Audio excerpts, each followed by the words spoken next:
Hello, everyone. My name is Julissa Vizcarra, and I'm going to be talking about California's labor trafficking.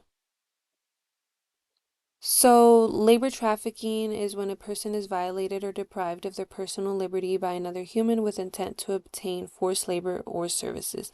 These victims are often threatened, manipulated, and/or abused to make them work under unsafe and illegal conditions. There is a national human trafficking hotline, and you can call, text, or join a live chat. It's available 24/7 and it's completely confidential. You can either report someone or seek help for yourself. Some common examples of labor trafficking in California is domestic work, construction, factories, and agriculture. So these workers are usually working under unsafe conditions and they're often forced to work long hours. Um, these victims are threatened with deportation and often have their wages confiscated. There are many indicators that may help identify a victim who is being trafficked for labor purposes. So, being aware of these red flags is super important. Some of them would be they're living in poor conditions and also working in poor conditions. They're constantly under fear and anxiety, and they completely depend on their employer. They're threatened with deportation or with their loved ones being harmed. They're unable to leave their job or home freely. Their documents are confiscated, so such as their passport, their visas, or just any identification, and as well their wages are kept from them. So obviously, nobody's willingly being in this situation.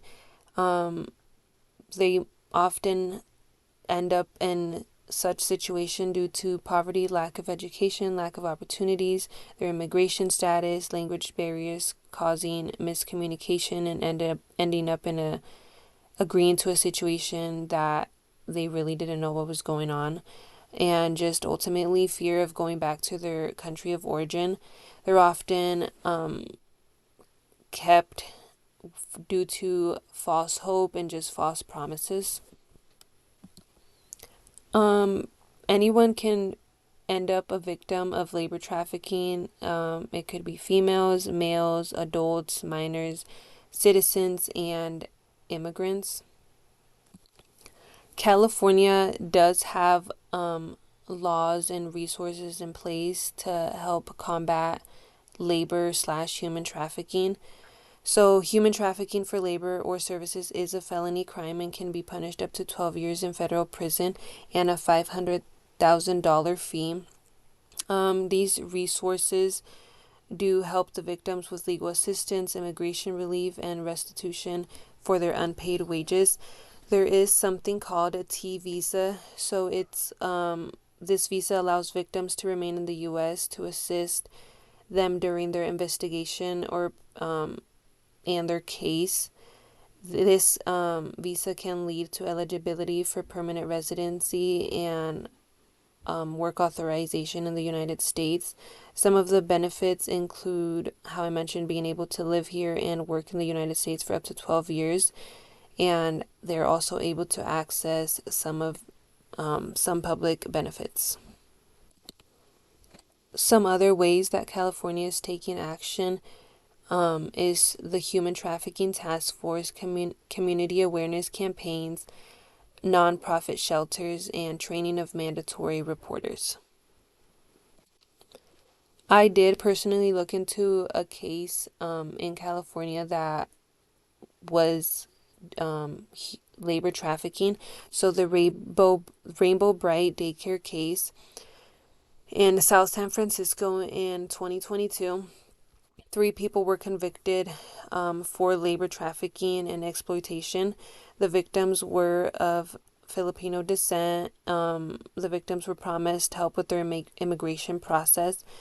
Um, their wages were confiscated as well as their documents, and they were often threatened with deportation. So this would stop them from going to seek help. They were forced to work 24 hours, and they claimed to have slept in the garage on the floor. And when They went to go investigate the site. They did see that the conditions that they were working and living in were super poor.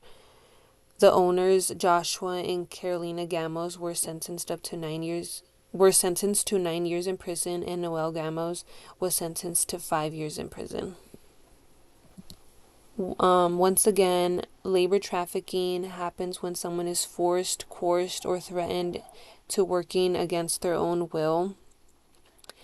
My question for you guys is, what are some ways you can help combat labor trafficking in your profession? So how I said earlier, some of the ways that California is taking action is by training of mandatory reporters. So me as a nurse, I'm a mandatory reporter. So if I see something, I have to say something. So being extra aware and just knowing what the red flags are could help someone get out of this unfortunate situation. And then this is my citation. These are the sources that I used for my pictures and information.